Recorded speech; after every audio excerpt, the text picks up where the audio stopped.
Welcome everyone back and forth with Becker and Orr. Lots of great information today. It's going to be fun. We'll start off with a lead-off topic. You can see it there. Have interest rates peaked? We'll talk about recession, and we're going to have some fun with a lightning round. You definitely want to stick around.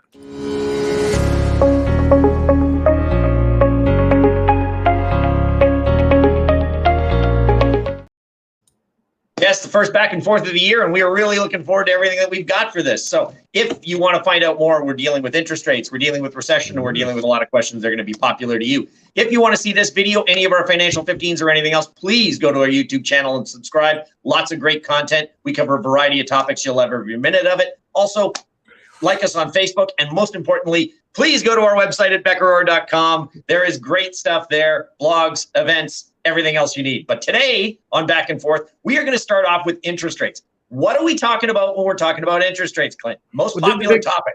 Yeah, of course, yeah. No one cared about interest rates 5 years ago when they were 0 or 2%. Now that they're spiked, it has a big impact, right? Impact on mortgages, impact on GICs. And the key question, have rates peaked?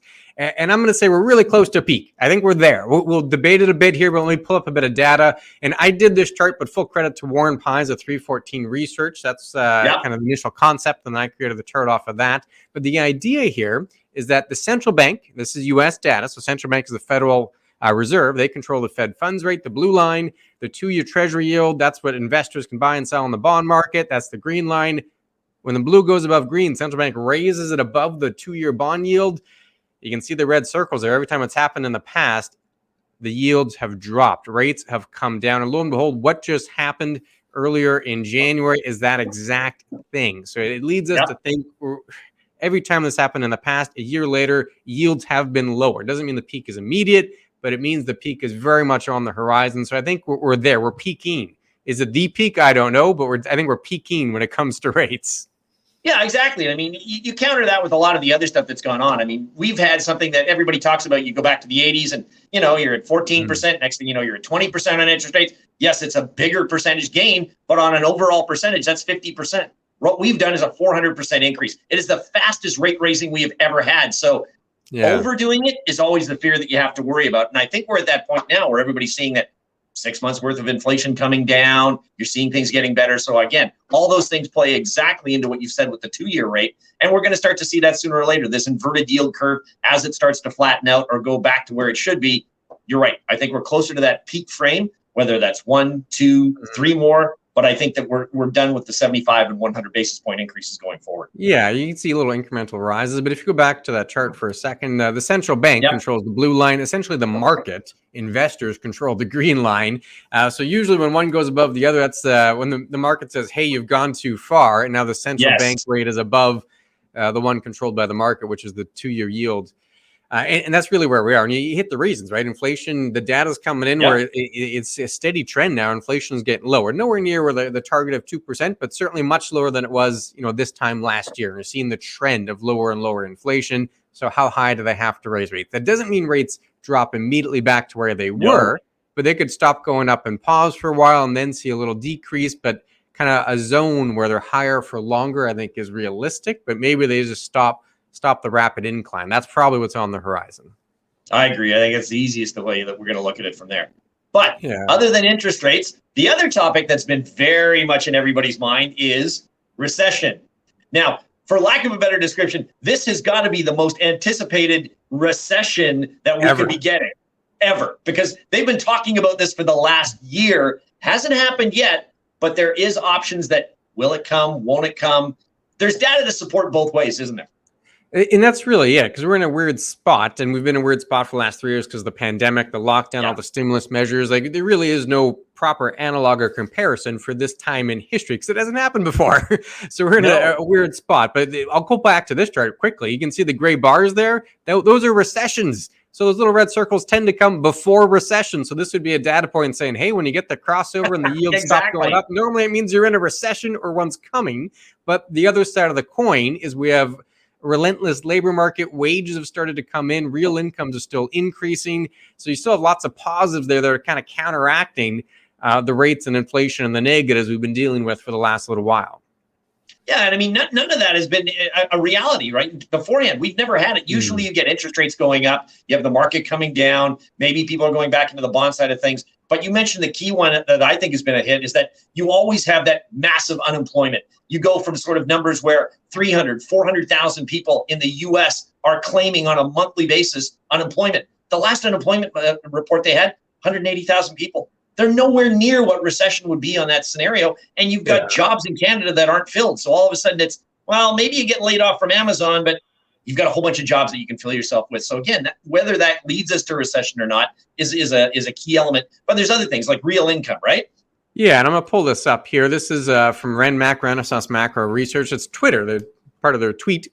And you can see right there, story about recessions don't happen when real incomes and net transfers are on the rise. So real incomes and, income adjusted for inflation, that's actually going up. Like people have jobs, their working wages were increasing for a while, and now inflation's coming down. So there's more money in people's pockets. When consumers have more money, real incomes are rising. You tend not to see recessions. And that's the whole point of this tweet from Renaissance Macro is that that's not a recessionary item. But again, we're in a weird spot. So a lot of what happened in the past isn't as applicable this time around. And you got arguments on both sides. So I think it's less about people pounding the table and say, you know what? Definitely a recession or definitely not a recession. I think it's more of the weight of the evidence, and there's evidence on both sides. Exactly. And if you're going to be realistic, that's the current state of affairs. Is frankly, it's not heavily tilted one way or the other. It's a little bit of a 60-40 or 50-50 kind of situation. That's exactly it. I mean, it's something we've never seen before. So, I mean, it's going to be an interesting thing as to how we play out the first, probably half of 2023, and it'll give us a little bit more from there. But we're now back to lightning round time, and I'm going to be putting on my my smart glasses to get ready to answer all these wonderful questions that you have coming my way. Okay, gotcha. You're going right into the hot seat. Well, I'm going to jump in here, Kevin. We talked about interest rates. Bank of Canada meets next week, Wednesday, January 25th. Everyone expects it to go up. How high are rates going to go next week? Well, my guess is that they're going to go with a quarter point. I cannot see how they are going to go anything more. That was the last thing that they did when the last cut came. I mean, theory has it that maybe you get to 5%, but I just don't see it. I see a quarter point coming because I think, yes, you still got some inflation out there. Yes, it's still the core side, but not headline inflation. And I think that the government wants to say, okay, maybe this is where our tweak goes. You got energy prices that have moved up and everything else. So I'm saying a quarter point. Gotcha. Well, we'll switch gears here to sports. Super Bowl on the horizon. Got 8 teams left. Some exciting football this weekend. Let's fast forward. Who makes the Super Bowl? Well, I hate to say it, but if I got to go from the AFC, Kansas City has been a clear favorite. Buffalo has been hot and cold. I mean, they played, barely got by Miami. So I'm going with the Kansas City Chiefs from the AFC. And like it or not, I'm going to pull a surprise. I think that the San Francisco 49ers have the defense, even with a rookie quarterback, to take it. So I'm going Kansas City, San Francisco. That's quite the take. Unfortunately, it's wrong. So it's going to be Chiefs and Eagles. Okay. All right. Next question here. Next question. Home prices. We talked about a little bit about related to rates. Home prices, double-digit declines in Canada last year. What happens in 2023 to home prices? Well, I think 2023, I think that you'll see more of a stabilization, but I do think there's still going to be a drop. I mean, you're still getting people that are coming to the fruition that, you're dealing with almost a 5% interest rate. So the buying of homes, we've always had a short supply. I think that people are starting to pull back. I mean, you don't qualify for as much in a mortgage as you used to. So I think home prices have to come down to get to those mortgages that people would do beforehand. So, $500,000 if you qualified beforehand, maybe you only qualify for $400,000 now. Yeah. You can't pay the same price for the house you want. So I think they're still coming down, though not as dramatically as they did last year. Alrighty. Well, that wraps up my questions. I'll jump in the hot seat here. You can fire away, Kevin. When you got the list ready, just start asking. That sounds good. Oh, hey, I've got the list ready and I don't have to worry about it. Now, the Canadian government's been going through a variety of different things this year, and the NDP aren't as impressed with the Liberals as they have been before. Do we get an election by the end of 2023? Oh, let me look into my crystal ball here. An election 2023. I think it's highly unlikely to make it to 2025, which would be a 4-year term. I don't think it happens this year, though. I think you see 2024, the next federal election. Okay, I've got that one done. Now, you'd mentioned the NFL, and I will stick on that topic just because I think it's worthwhile. Tom Brady finished year 45. Does he come back for year 46?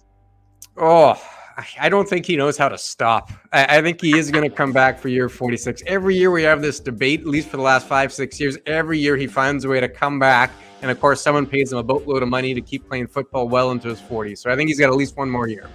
Okay. And we have been talking interest rates, and we did talk where are they going to go up. I'm going to be on the opposite side of the coin for this one. Do we see a rate cut coming in Canada or the US before the end of 2023? Oh, see, that ties into so many of the pieces here. Because if we see a recession, then absolutely rates are going to go down, because that's how they kind of stave off the worst of recession, is they cut rates. So it kind of depends on what happens with the economy. If the economy kind of floats through and we don't get a big drop, well, then rates will probably just be in pause mode and likely not see a cut. If we do see a recession, mild or severe, then rates are definitely coming down. I'm going to go with the optimistic scenario, say we avoid the recession and rates are essentially on pause without any big cuts until next year. Sounds good. And then there's a bonus question that actually plays to both of us. But bonus round. Yes, the bonus question I'm giving is, it was recently announced that the Foos are traveling again, doing a few special shows. Do Dave Grohl and the Foo Fighters announce a major concert tour before the end of 2023? I sure hope so. That's a definite yes. Good. I'm on the same boat. I missed them when they were here because they canceled last time. It's time we get them here back in Winnipeg. So that's all I have for the questions here.